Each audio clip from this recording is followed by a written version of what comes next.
Hey, we know Wait, we have no background. It's Oh, black. have we shared it? Have we shared it on Facebook yet? You see a background? I don't see a background. It looks all black. No, now we can share it on Facebook when we get our video thing going. So backgrounds are going to be down on like layer 4. Ooh, we get the golden papyrus looking thing. That'll work. So we have our video. We're just going to share it on. Mute. You already shared it? I mean, It's available to share. oh, there you are. I had to scroll way down. Here. To a... Send as message, share now public, share to page, share your story now friends. What? I don't even know what option I'm supposed to take. I know one of these is wrong. I just sent it. I didn't even edit anything. I just sent it to my stream. Oh, well. Yeah, usually you can put a message on there. Which one allows you to type a message, then send? The one they're not showing us. I don't know. Come on, Facebook. This is getting really user unfriendly. It is. All right. I'm going to try share. No, I don't want to share to my story. Share No, now I don't care public about is not the stories. one. Send as message. That'll go to Facebook Messenger, right? Right.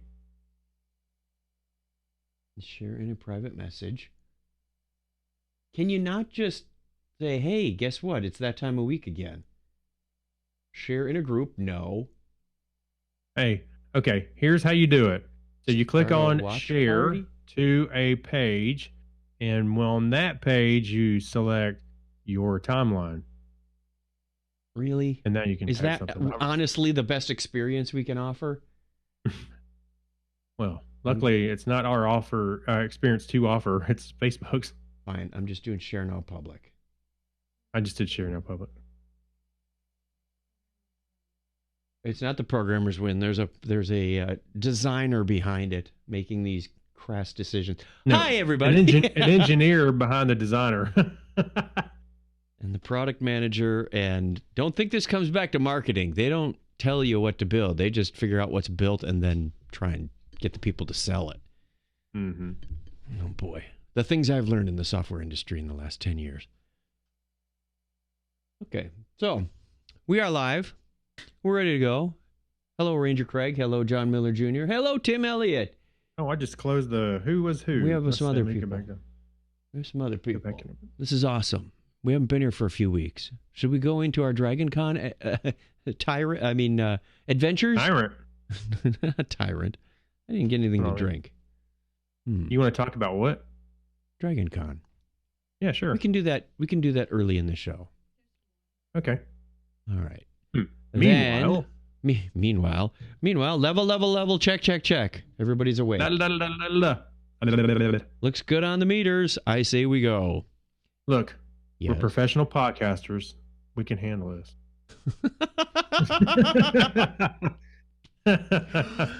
Oh my. We can do it. You know, we just use this as a warm-up act to doing stuff for work.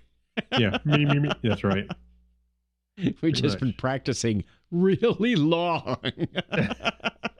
For 14 years we've been practicing. All right, here we go. In 5, 4, 3. Technorama episode 576. Light year. Tastes great, less filling.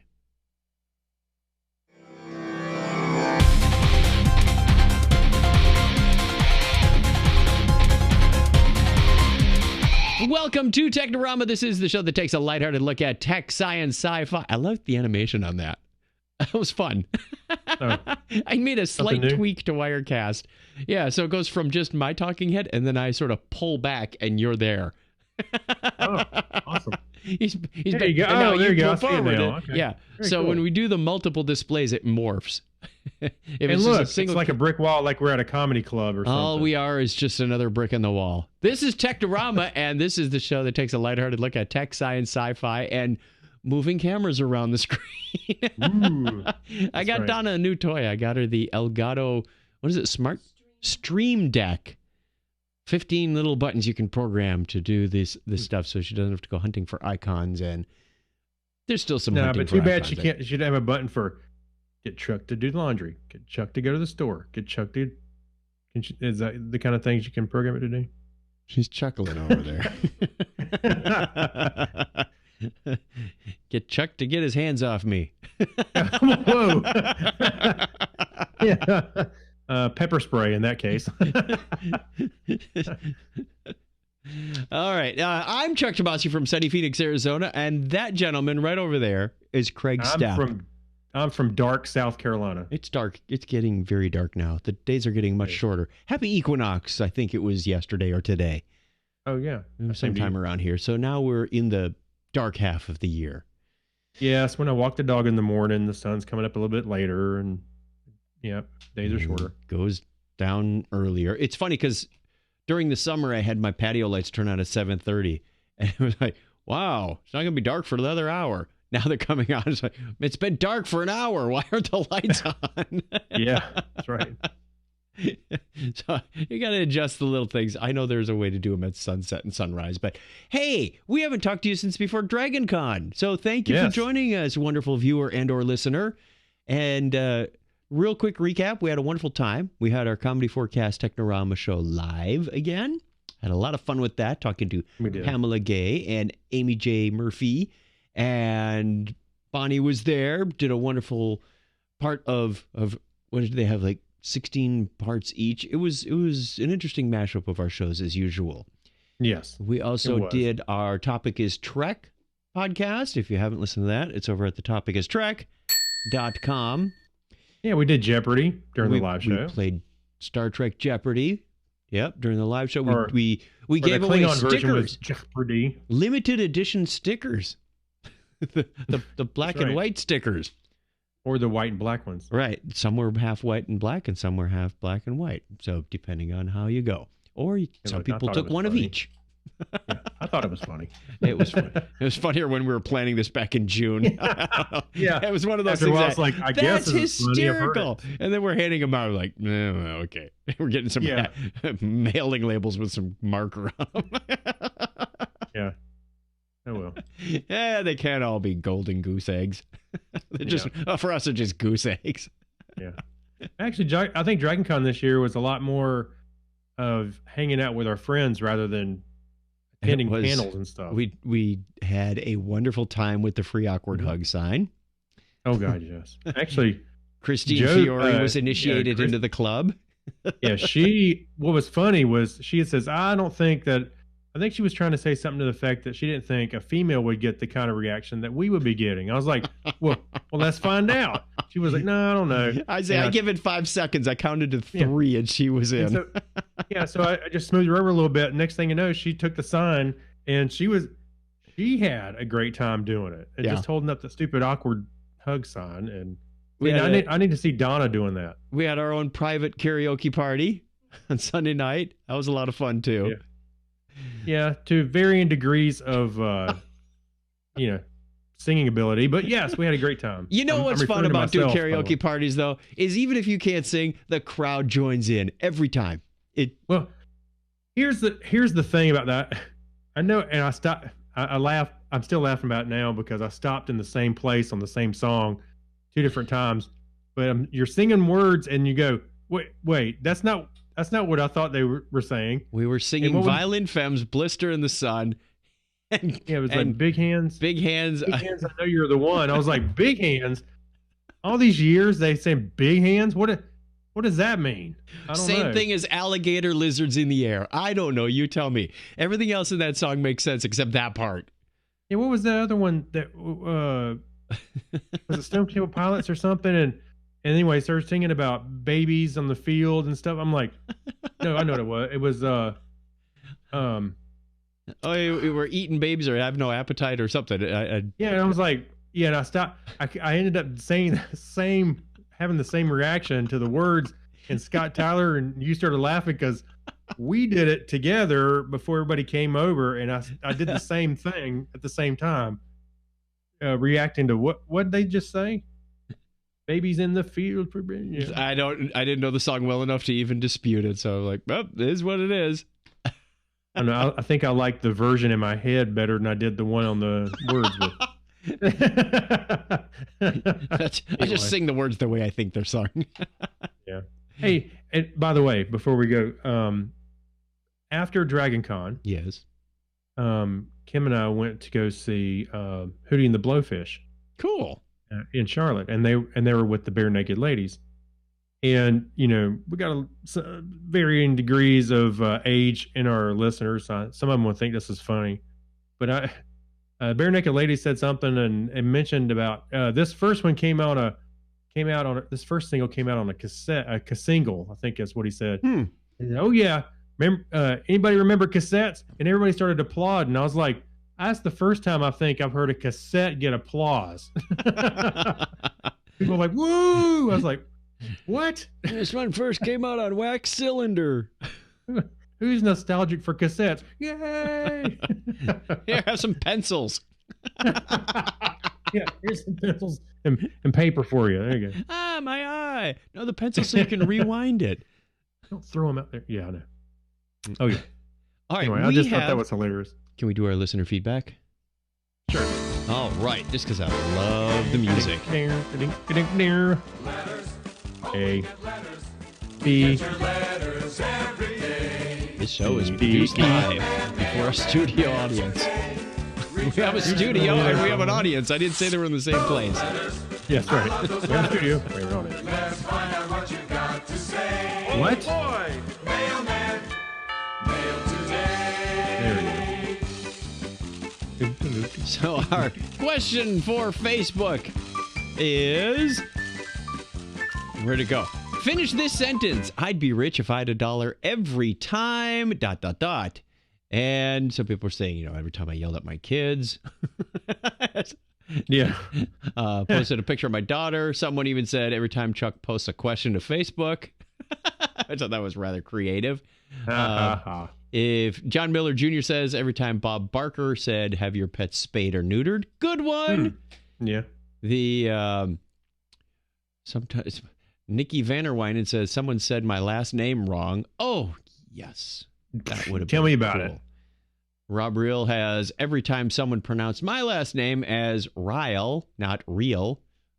I get that. Yep. I would never mispronounce that man's name. Actually, you know what? We didn't see a Dragon Con this year. We didn't see who. We did not see Rob. Well. Oh, you're just now missing him. I see. No, Jump on the bandwagon, Chuck. We missed Sam since Friday night. We're not sure what happened to her Sunday and Monday, or Saturday, Sunday, Monday. But Mark, my friend, says, I asked if I'm lost. I have $1 every time I ask if I was lost. Am I lost? Let's see. April says, every time I forgot something. Kristen says, the doors were left open with the AC on or the lights left on and no one is around. Mm-hmm. Oh, yeah. I like Diana Lewis's. I'd be rich if I had $1 every time I spent $1. I know. Yeah, that's some logic for you. Many great responses. Craig, give me some highlights of what you got from your post. All right, so let's take a look. Charles McFall says someone said happy birthday. It was actually his birthday when I posted this. Oh, very nice. Yeah. Gary Lindros says I was asked to fix a computer problem. Oh, and you responded as I can relate. Yes. So you're the computer guy. Yeah, that's like saying I'm a doctor. Actually, you know what? I would probably say I'd be rich if I had $1 every time somebody said, hey, I got a quick question. You know what? We need, if someone said, hey, I'm a doctor, and they said, I'm having this problem with my shoulder. You say, oh, that's good because I'm a proctologist. We need something like that for the IT industry. Just so people go, oh, never mind. Yeah. Oh, I'm a crypto expert. Anyway. Every That's time someone funny. says, Victor Kayal says, huh? What'd you say? Oh, I'm a crypto expert. That's not funny. It's not going to make anybody go away. They're going to go, what's that? I'm a fractal encryption specialist. I'm sorry, Victor Kayal says every time somebody says Apple is doomed. BJ Kiefer says someone asked me if we sold stamps at the post office that I work at. You sell stamps? No. No, we gave that up. We don't use stamps anymore. The Ann Coldfeather. If you live in the South, you'll hear this a lot. Every time somebody says "bless my heart." Oh yeah, there was a comedian that went on about that. It was funny. Yeah, and he's right. You can go either way in the South. It can be a disparaging comment, or it can be a oh. I like JT Shays says every time a YouTuber says "guys." Yeah. That's funny. So anyway, there we go. Good answers out there. If you want to follow Craig, follow me, follow the Technorama podcast, you can find out what our question this week is. We'll be posting that to social media very, very soon. Thank you for all your responses. They're very entertaining, and that's what gets us through the week. Yeah. That, and in Craig's case, caffeine. Hey, as long as we're entertained, who cares? If it weren't fun for us, we wouldn't do this long, would we? Yeah. Thanks. All right, history time, and we have a lot of it, so we're going to have to get through this. On this day in history for September 25th, 2019, this is the 268th day of the year. There's less than 100 days. There's only 97 in 2019. It was on this date in 1513 that Spanish explorer Vasco Núñez del Balboa reaches what would become known as the Balboa Sea. No, I'm making that up. He discovered he came across the Pacific Ocean. I thought you were going to say Rocky. Anyway, September 25th, 1690, public occurrences, both foreign and domestic, which all of those words do look misspelled, but they're not. The first newspaper to appear in the Americas as published for the first time. Only time. Imagine what a copy of that would be worth today. Dude, we're going to retire at the top of our game. They couldn't give it away. Yeah. Have you tried advertising, sir? The Teton Sioux subdivision of the Lakota demanded one of the boats from the Lewis and Clark expedition as a toll for allowing the expeditions to move further upriver on this date in 1804. I'd like to just see him there. What do you think we can get? I think we can get a boat. Yeah, ask him for a boat. Ask him for 2 boats. 2 boats. At same date in 1890, the United States Congress establishes the Sequoia National Park. It was on this date in 1906 that Leonardo Torres y Quevedo demonstrates, I'm getting here, this is a random name from history you don't remember, the telequino guiding a boat from the shore, which is considered to be the first use of a remote control in 1906. Wow. That was worth it. That's pretty amazing. That same date in 1956, TAT-1, the first submarine transatlantic telephone cable system, is inaugurated. Watson, come here. I need you. Yeah. It was also on this date in 1977 that about 4,200 people take part in the first running of the Chicago Marathon. And September 25th, 1992, NASA launches the Mars Observer. 11 months later, the probe would fail while preparing for an orbital insertion. Yes, it inserted too well. Happy birthday goes on this date to English explorer and navigator Stephen Borrow, born on this date in 1525. Okay, embrace yourself, kids. Ola Romder. Sven and Ole. Anyway, yeah. Ole, the Danish astronomer and instrument maker, was born 375 years ago today. Instrument maker? Did he make the trumpets for this song? Yeah. Well, actually, he's so old that he won't care that I mispronounce his name. Jean-Baptiste Delay de Beaumont, the French geologist and engineer. It's all about the names. These people may not have anything to do with science or industry, technology, but hey, he was born on that date in 1798. And German paleontologist and geologist Carl Alfred von Zittel. Nice. Born on this date in 1839. Well, I was going to keep reading. I didn't realize that's the bullet there. Harald Kramer, the Swedish mathematician. Sounds like he could have come up with a candy solution. And statistician. Well, I got that word right. It was born on the same date in 1893. Where'd you get these names today? Russian good ones.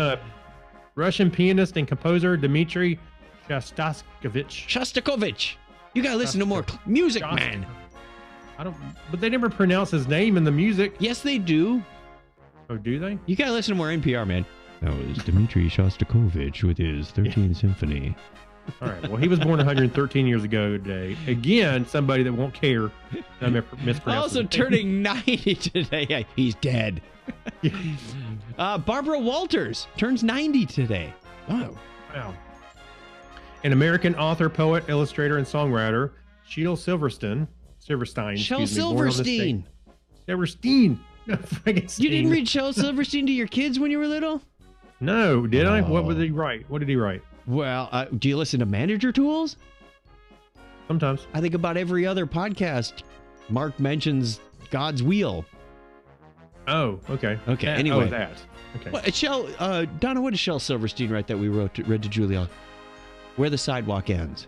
Might remember that one. Okay, and I'm sure some of our listeners in the chat room will be throwing other titles at us as well. American toy creator, and he created Teddy Ruxpin, the creepy doll. Ken Forsa, was born 83 years ago today. And also born on the same date in 1937, American computer scientist and lawyer, Mary Allen Wilkes. American actor, producer Michael Douglas is 75. And American singer and producer, Mark Hamill, everybody's Luke Skywalker, born on this date in 1951. Where's my lightsabers here?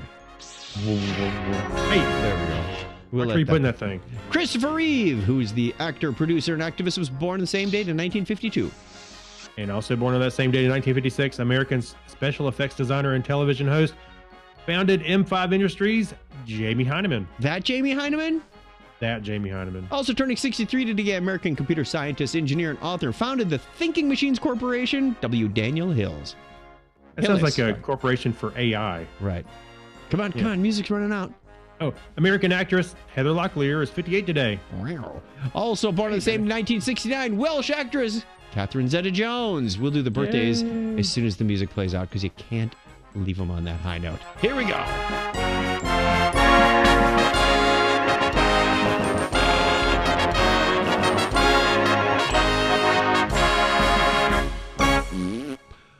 Birthdays from our listeners this month, year, week include the ones that we didn't do last week. September 18th, Jeff Schultz, a.k.a. Gorbash. Joel Harper, who is Rincewind from Milwaukee, Wisconsin, is on the 20th. Also on the 20th, Joel Rickenbach, deceased. We've lost another listener. Oh. Darn it. We've been doing this a long time. That's going to happen. Have we got any new ones? Was anybody born while we were doing Technorama? I guess they keep dropping off. It's kind of like church, man. We're all getting old and we're all going in the dirt. Dean Jensen, a.k.a. Beaker One, long time listener. He's still with us. He's still with us. Well, at least we're still collecting money from Patreon. I hope so. On the 21st. Matthew Jarks on the 22nd. Brett is September 26th. He's from Wales. And going into October, get this now. We have a correct pronunciation on our Patreon person who we mispronounced for a while yet. We've been having fun with it, but we're wrong, and we'll admit we're wrong. Born on October 1st is 101. Stephen Wetshi. He even puts it in here, pronounced like the first part of the word wet. I think that is the entire word wet. And the word she. So, I wonder if that's French for like way. Or it could be Vecchi. Vecchi! Happy birthday to you. That's the way it was on this day in history for September 25th and all our birthdays. If you want to get your name on the birthday list, see right there?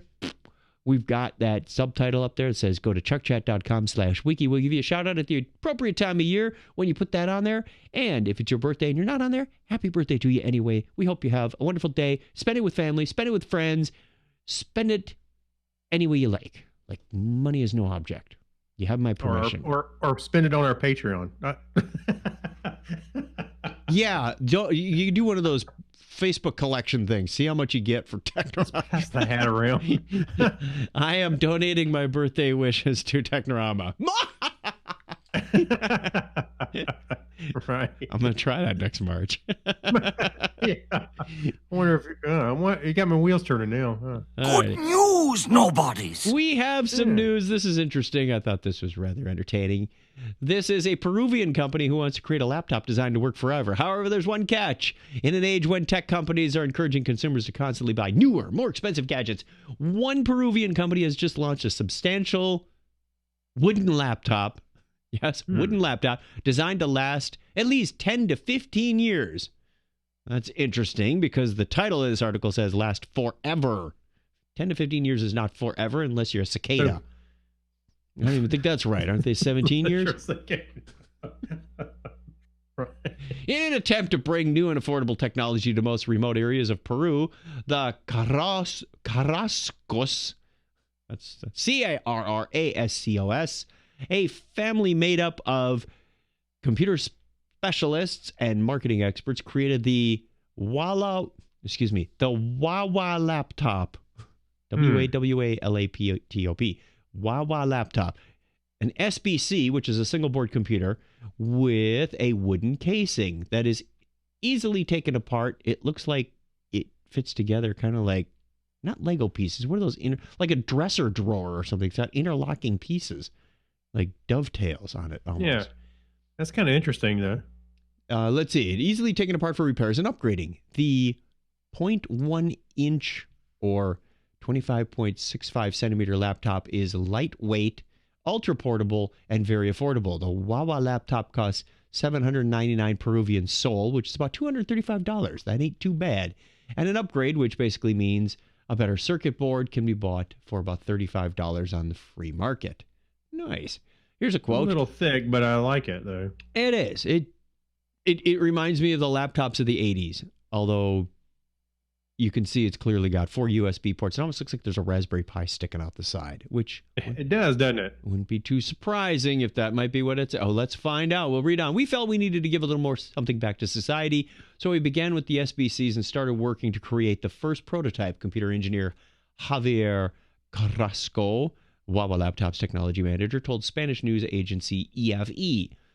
The original Wawa laptop was unveiled in 2015, but the 2.0 version featuring recyclable medium-density fiberboard and engineered wood product casing and powered by a free Linux operating system is finally ready to hit the main market. You know what? I bet it is Raspberry Pi. It could be. I'm scanning for like specs in here. There are a couple of videos that are, if they're just, they must be investing the money into the case then, because the Pi would be about $35. Well, what's interesting is you look at the pictures and it looks much bigger than it appears in the thumbnail when the people behind it. Yeah, that looks like, what did it look like? About it looks like an ultra screen. portable, kind of small size. Yeah.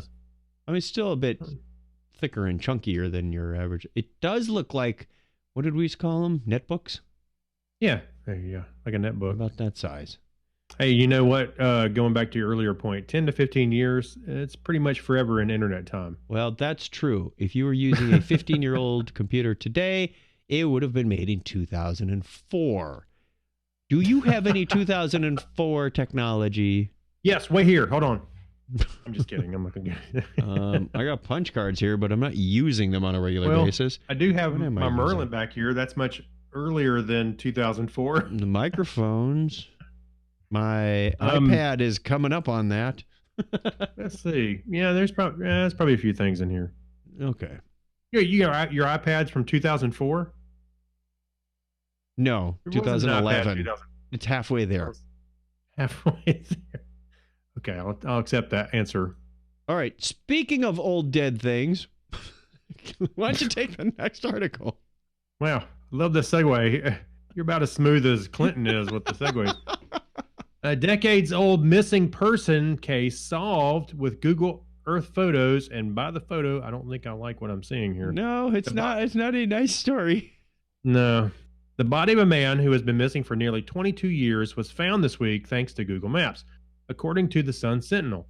Remains of the 40-year-old William Molt turned up in a pond located behind a housing development in Wellington, Florida, after one of the residents in the neighborhood spotted what appeared to be a vehicle in the water behind his house while looking at Google satellite It kind of images. looks like a car sitting down there, doesn't it? And you can kind of see on the like in the corner of the picture, Something the pool area. unnatural in the water. Yeah, there's something in there. Anyway, so Molt was first reported missing in November 8th, 1997, according to reports at the time. He was visiting a nightclub that evening prior and contacted his girlfriend around 9:30 to tell her he was on his way home. However, he and his 1994 Saturn SL never made it home. While there was speculation that he may have been drunk that evening, well, he was at a bar. There's no real way to know what happened that resulted in his death. The vehicle Molt was driving was apparently visible on Google Earth since at least 2007, according to the Charlie Project. It's certainly not the only oddity that can be spotted on Google's platform. Google Earth and Maps have gotten a reputation for occasionally catching unsuspected moments on camera. Yeah, people sunbathing on the roof in the nude. What are you looking at Donna for when I said that? Right? Everything from strange. We're careful when we go in the pool. Everything from strange naturally occurring structures to man-made ones have appeared on the platform, but this appears to be the first instance of a missing person case. I will admit that I did go to some of these links and look through the various oddities, some of which I've seen before on Google Really? Earth. Okay. So that is a car in the picture. Interesting. Yes. That's not the body. So they found the car, and he was probably in the car, and he was probably not in the greatest shape. Some bones, I would expect. Well, you know what's funny is you look at I know when you look into the satellite, and things do look different from above than they would from the side. Oh, yeah. And even vice versa. But, it looks like you could almost see it if you were standing on the edge. I don't know that you could, but yeah, it really depends on the clarity of the water, the day that you're after. That doesn't look like the best water, and it looks like it could change conditions very easily. It looks like there's a lot of surface algae or scum on the surface that would obstruct your view. It's mucky. It's a little mucky. Yeah. And when it's darker water, we used to spot shipwrecks the same way by flying over in planes. There's a lot of things you can see from up above that you can't see at water level. Well, I've been out at deep sea fishing, and they had a plane spotting fish. Yep. You're not going to see them at the angle, right? But you can see them from above. Yeah, sure. Oh. What was his name? William Molt. I wonder if he was saying Molt.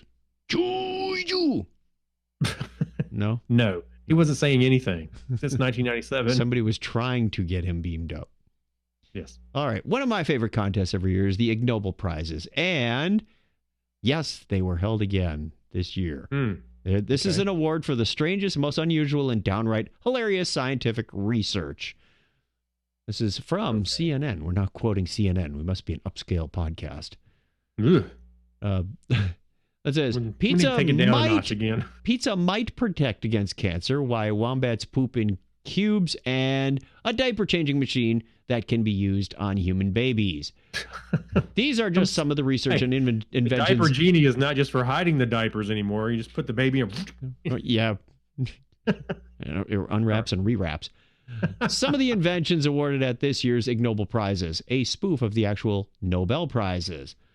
The Ig Nobels are intended to create the unusual, honor the imaginative, and spur people's interest in science, medicine, and technology, according to its website. Even if the science does sound, hilarious. Mm-hmm. So the winners are always sure to cause a few laughs, and this year's are no different. 2 scientists from France won the Anatomy Prize for measuring scrotal temperature asymmetry in naked and clothed postmen in France, for example. Another team won the Economics Prize for testing which country's paper money was the grossest, or how well it best transmits bacteria. A third team won a Peace Prize for trying to measure the pleasure of scratching an itch. These are actual real studies. Yes. And we'll take anything that encourages us to eat more pizza. Sure. Good stuff. If you haven't checked into the Ig Nobel Prizes, I hear them all the time from Dr. Carl on Triple J podcast. I listen of course. To. Yes, he mentions. You know what? I need to go subscribe to Dr. Carl. I have not done so. Oh, good stuff. It's a radio call-in show. I tried getting on there last year. but the phone lines kept kicking me off. I was on What's hold. the and then I name of the couldn't get- show again? Just Dr. Carl with a K. Just look Dr. for Carl. Dr. Carl Okay. podcast. Okay. It's got what's his last name? Krasinski. His name isn't in the title too much. You'll know him. It's Right. older Let's see, guy, let me usually make wearing myself a wild note. shirts. Hold on, while we're doing the Okay. show, I know. And should we take the break list, or should we do the Hacks and Strange Stories? Let's take the break. We're half hour already. This is going fast. What the heck? I know. Slow down. Pace Take a quick ourselves. break, and here we go. We'll be right back.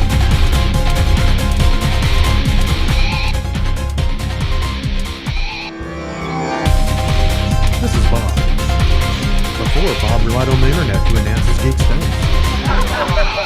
After using Technorama for natural geek enhancement, Bob is rolling his 20-sided die, reciting Holy Grail lines, and answering Star Trek trivia with the best of them. And he has a happy missus at the home, too. Technorama for natural geek enhancement. Only available at chuckchat.com.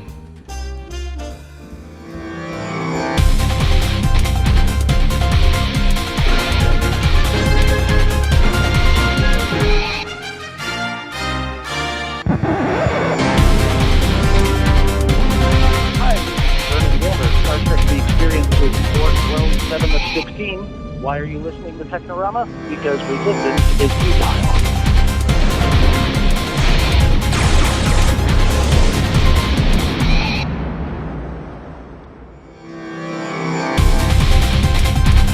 I missed the Star Trek Experience. I know. It's too soon. Dude, it's about 11 years, buddy. It's always too soon. Bring back the Star Trek Experience. You know what? And it's funny how many people carry that flag too. Not just us, but I know Clinton Alvord loved it. But there's other people there. You know, I see him all the time. Oh man, I wish we still had the Star Trek Experience. I'm like, Well, maybe we need to talk to April and see what the latest news is on that. She'd know. yeah. All right, let's move into the Hacks and Strange Stories. I think it's your turn, buddy. Oh, my turn? Yes. Oh, okay.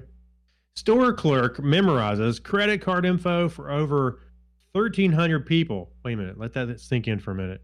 He memorized credit card info from 1,300 people and used it online. So not everybody chooses their superpowers for good, or chooses to use their superpowers for good. But case in point, this Japanese store clerk who used his amazing photographic memory to memorize the credit card info for over 1,000 clients in mere seconds of interacting with them. 34-year-old Yuki Takanashi, Close enough. yeah, sounds good, was recently arrested for having stolen the credit card information for over 1,300 people and then using it for things for himself on the internet. Apparently, Taniguchi, yes, that sounds better. Tamagotchi. Taniguchi? Is that right? Taniguchi? Taniguchi. Yeah, Taniguchi. It's like the Japanese worked as a- ripoff of the expensive handbags. And belts, yeah. Worked as a part-time clerk at a shopping mall in Koto City, Tokyo, where he would use his trained photographic memory to steal people's private information whenever they used credit cards to buy something. In a few seconds it took to process the payment, the clerk would memorize the numbers on the 16-digit number on the credit cards, the holder's name, expiration date, and the social security number. I'm sorry, the security code, the little 3-digit code on the back. Or 4 for All American the elements Express. What's that? 4 for American Express. Oh, is it? Yeah, I guess so. All of the elements needed to later use the card for online shopping. So using his photographic memory, also known as edict memory, Yukushi Taniguchi would recall the credit card information for as long as it took to write it down for later use. That's not hard, Excuse me. actually. You can train your brain to do that. Yeah, it would take a little practice, I think, to kind of remember all those 4 pieces and then turn around and do it again. And after a while, I would think it seems like it would get a little redundant and maybe be harder as you went. I don't know. No, it actually gets Yeah, you easier can do because it. you start making patterns and associating things Maybe. with numbers. Yeah. Then you lay down at I've night been and doing see all the birthdays and numbers. phone numbers and MAC Yeah. addresses for a long time. Well, I've said it here before. I remember screwing around with IP numbers back in the day when we first Yep. started messing with them. Yeah. And I'd lay down at night and I just see numbers swirling, and when I close my eyes, Like Tetris. yeah, it's like then I found out about DNS. Whew, it really So helped me out. How much money did he steal? Well, let's take a look. So Taniguchi told police he would use he told them that he would use the credit cards to order all kinds of products he would later sell at pawn shops. That's actually how he got caught. In March of this year, he had stolen credit card data from 2 expensive shoulder bags valued of around 2,700,000 yen, which is $2,500 approximately, and had them delivered to his apartment. I guess who knows how much he had. That was Wow. just one example. So, yeah. He wasn't stingy with other people's money. No, see, here's the breakdown. I think the breakdown of security for credit cards, because yes, they have the chip. I think that's a better step in the right direction because you have to have the, know the PIN and that kind of thing. But online, it doesn't matter. So Right. it doesn't. I think the security is a little on the negligible side. That's why you get notifications turned on your credit cards. Yes, and for a long time, Jason, one of our leaders in our troop, he was using, I think it was American Express Blue Card, and when he would swipe it, literally within seconds, he was getting a notification. Then the waitress or whatever would come back to give him his card. I'm like, think of the process it has to go through to get that notification to you that fast. Mm-hmm. That's pretty amazing. Mm-hmm.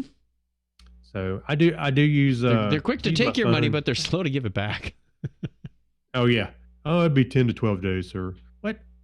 Anyway, so I use my phone for most, notifications like that. But we do have our notifications on for our cards. At least I know my wife does. She's like, "What were you so We and have so? ours turned on, and we also get notifications when Lisa charges something. Like, oh, there she goes buying something else. You ever call her right away and say, "What did you buy that for?" Yeah, so we had to because we didn't recognize one of the store names. Like, what is this? It was like Tune Eyewear. It was something. It was international, and they flagged us on it and said, "Are you sure you did this?" Which is good. And then we called her up, and she said, "Yeah, about what was it, glasses or something?" Yeah, but at first you look at it like, "Is this music?" Because it was very bizarre. But you can't be too careful these days. No, that's right. I know we all get lots and lots of alerts and distractions during the day, but there are some you just can't ignore. All right. And speaking of can't ignore, I couldn't ignore this article when it came up. Okay. This man is building a children's playhouse out of something very unusual. A soon-to-be father in China recently made international news headlines after using 2,000 packets of expired instant noodles to build a playhouse for his unborn son. Photos of the unusual playhouse went viral online quickly after it was being posted to social media by the builder, a certain Mr. Zhang, from Huangdian County in northeast China's Jilin. Now you got me doing it. Province. Huangdian. He was from China. Huangdian. Yeah. Huangdian. It's like Huawei.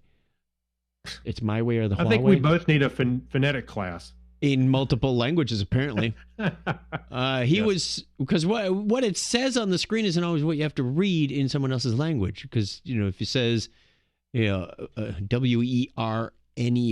well, in German, that'd be Werner, not Warner. Anyway, he told the Chinese reporters, it revealed that he had spent 4 days building the edible structure out of thousands of out-of-date noodle packets fixed together with glue. Let's hope his toddler doesn't start teething on them.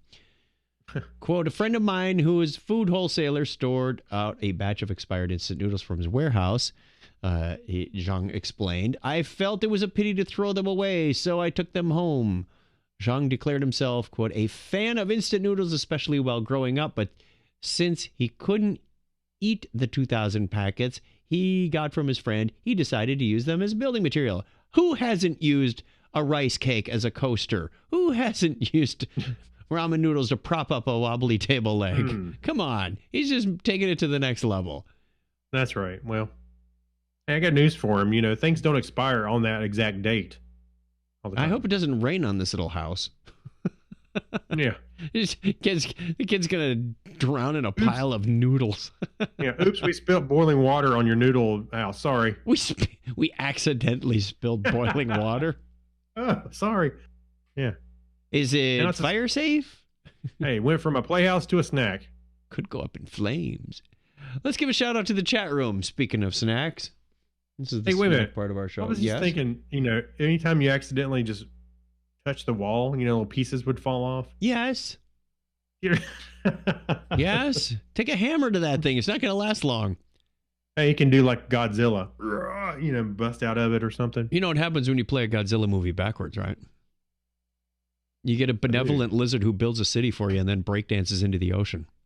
I do know because that's what I posted on Facebook. I'm glad you remembered it. Why didn't you answer the question then?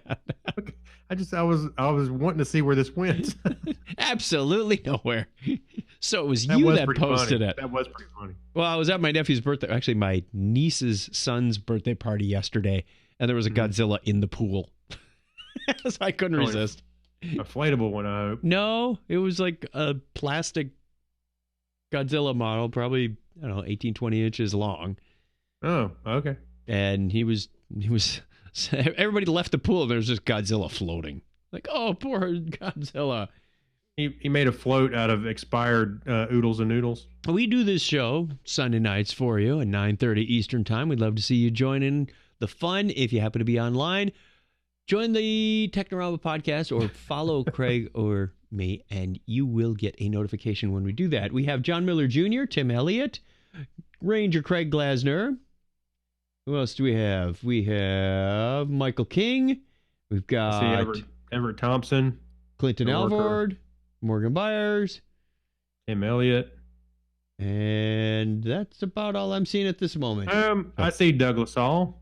Okay. Craig Glassner. Yep. Maybe that's it. All right. Okay. Good group of Glad y'all are people. here. Thank Glad you y'all are for here. joining us. We hope to see you if you happen to be around on Sunday nights and you're not watching NFL or some award ceremony or out with your spouse on your anniversary. You know, I'm counting the important things as excuses not to watch, but other than that, you shouldn't really have an excuse not to watch. Or, yeah, you're right. Don't make any excuses. Make your oodles and noodles first, and then come join us. Hey, by the way, John Miller Jr. asked, was it chicken or beef flavored? Teriyaki. Nobody eats the teriyaki. I like the creamy chicken one. Actually, you know what I used to do instead of making? You're supposed to make it as soup. Yes. And I would boil the noodles, drain them. Yes. And then and then throw the stuff on and then them. I would put the salt all over it. You know, I didn't like it as a soup. I For liked maximum sodium intake. Yeah, I would just eat the dish. I often found that half a pack was enough. Oh, really? Sometimes I would go with 2. Then you could take the extra and sprinkle it on your popcorn. Oh, you talking about the noodles or the? I want a screenshot of that. Me busting out laughing. You have a confused look on your face. I was thinking, are you talking about the noodles or the salt? Yeah, that little salt packet full of chicken flavoring. Oh, I was like, it's kind of weird to put the noodles on your popcorn. No, we used to do that with okay. the mac and cheese. You take the cheese powder and put it on your popcorn. You know, you can just buy that at the store. I know. We do. We buy like big buckets of it on Amazon all the time. Oh yeah, it's funny. All right. Thank you to our patrons time. You guys really support this show. I just paid off about 3 years worth of debt in hosting and gadgets and other computer stuff for this podcast. Thanks to you. And we are saving up for our next round of hosting and domain registration, which is in less than 2 years. So really appreciate it. Thanks to the likes of Kyle Nishioka, Abner Braverman, Ben Vaughn, Mike Wills, Megapodtastic, that would be Crazy Joe, Night Gig Studios, that would be JT Shea, Gary Lindros, John Clifford, thank you, Leon, thank you, John Noble. Whoa. That Leon? Yes, that Leon. Chris MC, Alexis Duran, Saturday Morning Media, that would be Grant Pachoco, Steve Grant Therian, Yorgos Rowan, John Miller Jr., that would be John Miller Jr., Oh, that one. Amber Elstad, Harold McKinstry, Amy Bowen, Denise Inglis. Here we go. First time trying it. Stephen Wetchy. Wetchy! All right. We can still have fun with it. Yeah. Dean Jensen, he's Beaker 1. Dan D. Mancoyer, he's Dandy Man. NCAF 1, which is Mark Kilfoyle and Matt Baum. We're giving away all your private information here on the show. Wait, are we? What? Email us and we'll send you those people's credit card numbers too. Right. No, we do not. No, we do not. I don't even know them. Patreon insulates us from Personal that. security is not something to laugh at, Chuck. Darn it. Shame on you. Now you tell me. All right, if you want to be part of this fun, you can go over to patreon.com, Technorama Podcast, see how long it takes us to get your name right before you correct it. Yeah, right? Yeah. It's probably not even John Noble. Yeah. For all we know, we're screwing that up too. Patreon.com/Technorama Podcast is where you can get as little as $1 a show. You get our undying love. You get special content that is just for you, our wonderful Patreon people. And when we go on our next Star Trek cruise, we're going to be sending you all postcards again. So thank you. And with that, let's fade out, cut the music. When you said thank you, I was thinking nanu. I don't know where I have been doubling up on my gratitude lately, or doubling down. Good morning. You know, walking by your neighbors. Good morning. Yeah. What's next? Media Corner. We have a Media Corner. Wow, this show is just going on and on tonight. We have some catching up to do. Yes, we do. I liked this one. Hey, where can I find some good information about music and TV and videos and things? Over here, in the Media Corner. You jumping the gun on the Media Corner guy? Yeah, I am. Talking all over myself. Yeah. Okay, did you see this? Did you watch the video? Yeah, I think I put it in the show note, or in our stack. But yes, I did. I have seen this. This is awesome. So, there's this thing called deep fakes, which puts people's faces on other people's actors and bots. And, well, they did what I think they some are should. better than others. I wish this was out. What was it, 10 years or so, maybe more than that, 15 years ago? When was Star Trek Nemesis out? Long time ago, right? And we all know 2009? I'm trying to remember. We all know that Tom Hardy, right, played Shinzon before he played Bane, before he played a lot of other roles. And the movie didn't really garner the best of ratings. Well, this would have made it better, I think. Oh, yes. To be honest with you, when I was watching this, I went, that's the movie I want to see. It was, and the expressions from so they deepfake, they put Jean-Luc Picard's face onto Shinzon. So now, granted, Shinzon is supposed to be a younger version of him, but a younger clone. A younger clone. And, putting Patrick Stewart's face onto a younger body, but it's still his older face was a little weird. But the expression when you see Troy and Picard looking at Shinzon going, what the heck is that? When they turn on the lights, it was really well done. It's a very short video, only a few minutes long, of that scene where he introduces himself, turns on the lights, and they're all like, what? Yeah, because it fit very well. Yeah, it did. So just to be clear, the deep fakes, they use AI to replace the faces. So that's why it's lots of times it's really close in expressing the emotion, because it's working to to put the faces right in the right spot. Yep. And yeah, as soon as he turns the lights on, I was like, what? I said, oh, I want to see that. It was still Tom Hardy's voice. Yeah, the whole movie. That's fine. Actually, I think it would be great, because it adds another layer. Because when the thing, what his problem is, I guess that kind of took me out of it, is that okay? You got this guy. He's angry about he didn't get the life that Picard got, but then the disconnect is he doesn't look like him, yet he's supposed to be a clone. He doesn't actually physically look like him. Now, if they put deep fake together with de-aging, like they did Michael Douglas in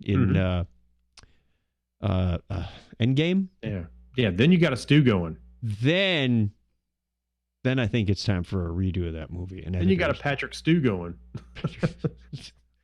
I think that could be really cool because they all give the expression like they're surprised to see right, what they're but it seeing, wasn't genuine in the real movie. When you're looking at Tom Hardy, it's like that's not him. Yeah, exactly. So yes, this is pretty awesome. I guess would that's a love testament see to the actors trying to fake the sketch. Like, yeah, instead of just laughing at him, going, "You're not Jean-Luc Picard's clone." Yeah. They gave a convincing performance enough so that when they did put in this deep fake, it actually was genuine. Like, wow, that's good. Yeah. I was enamored. I don't know. I was engrossed when I saw that. I was like, okay, now you got my attention. I really want to see that. Please go over to our show notes at chuckchat.com/Technorama. Look for episode 576. We'll get this posted up lickety-splickety quick. And you can go look for the, what? No, just lickety-split. What is Well, it okay. rhymes. I'm just making it even better, like super fantabulous. Yeah. Okay. What did I tell the lady at the You're nifty, hotel Chuck. the other day? Which said, "How are you doing today?" And I said, "Splantastic." And she went, she thought I made up a new word. I said, "All right, if you hashtag that, I get the credit." Yeah. I'm fan of Andy. One more story for the Geek Library. This is not surprising, but a little disappointing. Disney CEO cuts ties with Apple because they're not called the streaming wars for nothing. Mm-hmm. Yeah. Disney CEO Bob Iger has bowed out of Apple's board of directors ahead of what's sure to be heated competition come November when both companies release their dueling standalone streaming services, because consumers just want to pay for another streaming service, don't we? Years ago I wanted a la carte TV because honestly, I'm not going to watch C-SPAN or QVC or any of those others, so why am I paying for this package? Well, it's so they can sell those other channels. Now that we've got a la carte, it's getting a little out of hand. But anyway, maybe there's mergers or things coming up. I think it's getting out of hand. It's getting out of hand because you end up with the bundling problem again. You got Hulu with this stuff over here. You got Disney Plus with their stuff over here. But there's not going to be much overlay. At least there's choices. Yeah. Instead of just paying the cable company one big fat fee and going, here, you get what you get. When I was in a hotel last week, I'm flipping channels going, my goodness, there really is still nothing on. It was terrible. They had like 40 channels. I know that's not the most in the world, but out of those 40, they're really, it was sad. So there's a reason I don't have cable anymore. So according to I do. I'm sorry. Go ahead. According to a filing Apple submitted to the Securities and Exchange Commission on Friday, he resigned on September 10th, coinciding with the company's annual iPhone extravaganza, which was also revealed in important details about the Apple TV Plus service. I'm sure many of our viewers and listeners have already got that news. Quote, I have the utmost respect for Tim Cook, his team at Apple, and for my fellow board members, Iger said in a statement to The Hollywood Reporter. Apple is one of the most admired companies known for quality and integrity of its products and its people. I am forever grateful to have served as a member of the company's board. Earlier this week, Apple announced its dedicated streaming service, which will roll out at $5 per month starting on November 1st, just 11 days before Disney launches. Well, or Disney Plus, I'm sorry. So we have, what is it, Apple TV Plus and Disney Plus. Everything needs a plus Apple now. Plus, it's Apple Plus and Disney Plus. Everything needs a plus. Apparently, will become Technorama Plus. We're not sure plus what. Maybe it just means we're oversized 16 or something. I don't know. See, even John Miller Jr. said what I said is the streaming service, they're bundling their own services again. So now, but you do have choice more than say in my case, I don't know about Phoenix, but here I can only get cable internet or cable TV from one provider. I think we have Cox and something else. Not Comcast. I mean, I can probably get like AT&T or I don't know. But I can only get cable TV from my local provider. You could get Sling. Else. I mean, now Sling you're talking about streaming. I'm talking about that's cable. Effectively cable. It's got live service on it as well. So does Hulu Plus. Is that live? Yeah, okay. Yeah. Don is Yeah, I agreeing have it's lots. live. Okay. That's what I'm saying. Cable internet or cable TV, which is bundled. I don't have really any choice either. Well, the only choice I have is, do you want this package or this package? Right. But so I love the streaming services, and yeah, I do have some choice. I had some extra Christmas cash. I bought the DC Universe, where I can read some comics on there, but I also get to watch their stuff. We pay for Hulu. I get Prime with Prime. I totally get why they did this. Oh, sure. I mean, they're going to get a lot more money if they say, look at all this content we've got. We could put together our own streaming service and reap all the rewards without giving some to Netflix and without giving some to, it's like, why are we standing on the sidelines as a participant when we could be in the game? And, Disney, I own Disney stock. I want to see them succeed. So okay, it makes sense. Not. Are you in the filing too? I don't see your name listed in the. I'm a shareholder. I didn't get a vote. Chuck says that he wants them to succeed too. I bet he does. All right. Here we had a question of the week about if I had $1 every time something happened. At the top of the show, this week's is finish this sentence. If I send a 140 character message to my younger self, I'd write. It'd probably be loaded with stock ticker symbols. I would send myself a Bitly link to a longer article. Here's a URL to a page that explains everything. Yeah, that's right. Okay, stay away from this girl. She's gonna end up no good. Yeah. Was it buy Yahoo stock and sell it before it's too late? Amazon. Yeah, buy here, sell there. Wow, you're a regular Biff, aren't you? Yes, right. Instead of the sports betting, you could just run the stocks. So that takes us to the end of the show. Thanks, Craig. Does it? Wow. Maybe next time we'll have Brian show up. Could happen. Maybe. Could happen. Maybe Ben and Keith will stop by at some point. Take a second and wave at him. Wait, he's over there. Across the yard. That way. Start throwing things. That's right. Thank you. Go outside and throw some rocks at his head. Thank you, wonderful viewer and or listener. Thank you for joining us and giving us your time. I hope you found this somewhat entertaining. If not, slightly informative. That's our goal, and we're sticking to it.